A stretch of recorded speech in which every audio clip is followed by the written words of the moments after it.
ഇങ്ങനെ പോയിട്ട് താലികെട്ടിന്റെ ഇടയിൽ ഗൈസ് ഇങ്ങനെ ഒരു വീഡിയോ ചെയ്യുന്നതിൽ എനിക്ക് ശരിക്കും പറഞ്ഞാൽ കുറച്ച് ബുദ്ധിമുട്ടുണ്ട്. വെഡിങ് എടുക്കുന്നതിന്റെ ഇടയിൽ ക്യാമറ എററായി. അപ്പം ഞാൻ സോണിയിലേക്ക് ഷിഫ്റ്റ് ചെയ്തിട്ട് 2 വർഷം കഴിഞ്ഞു.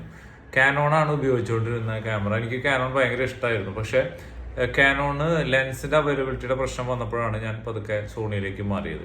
പക്ഷെ ഞാൻ 100% എപ്പോഴും സോണിയിൽ സാറ്റിസ്ഫൈഡ് ആയിട്ടുള്ള ഒരു ഫോട്ടോഗ്രാഫർ അല്ല. ബട്ട് സോണി നമുക്ക് ആവശ്യമുള്ള റിസൾട്ട് ഒക്കെ തരുന്നുണ്ട്. ഇന്ന് എനിക്ക് സംഭവിച്ചൊരു കാര്യം എന്താണെന്നറിയോ, ഞാൻ വർക്കിന്റെ ഇടയിൽ ക്യാമറ എററായി. ഇതിനു മുൻപും സംഭവിച്ചിട്ടുണ്ട്. പക്ഷെ ഇന്നും വർക്കിന്റെ ഇടയിൽ ക്യാമറ എററായി. പിന്നെ അത് കുറച്ച് നേരം കഴിഞ്ഞപ്പോഴേക്കും വീണ്ടും ശരിയായി. പക്ഷെ നമുക്ക് ഒരു റിലയബിലിറ്റി എന്ന് പറയുന്ന സാധനം ഉണ്ടല്ലോ, നമുക്ക് വിശ്വസിച്ച് നമ്മുടെ കയ്യിൽ കൊണ്ടു നടക്കാൻ പറ്റുന്ന ഒരു പ്രൊഡക്റ്റ് ആണോ സോണി എന്നുള്ളത് പലപ്പോഴും എനിക്ക് തോന്നാറുണ്ട്. ഇന്നത്തെ ആ വിഷ്വലും നിങ്ങൾ കണ്ടു നോക്കട്ടെ.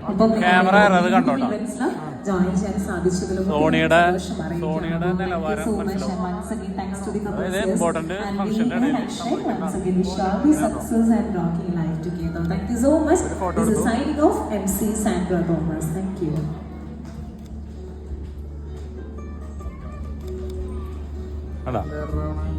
ഇതാണ് സോണിയുടെ ക്വാളിറ്റി. സോണി മേടിച്ച് ഉപയോഗിക്കുമ്പോൾ റിസ്ക് ഉണ്ടെന്ന് മനസ്സിലാക്കിയോളൂ.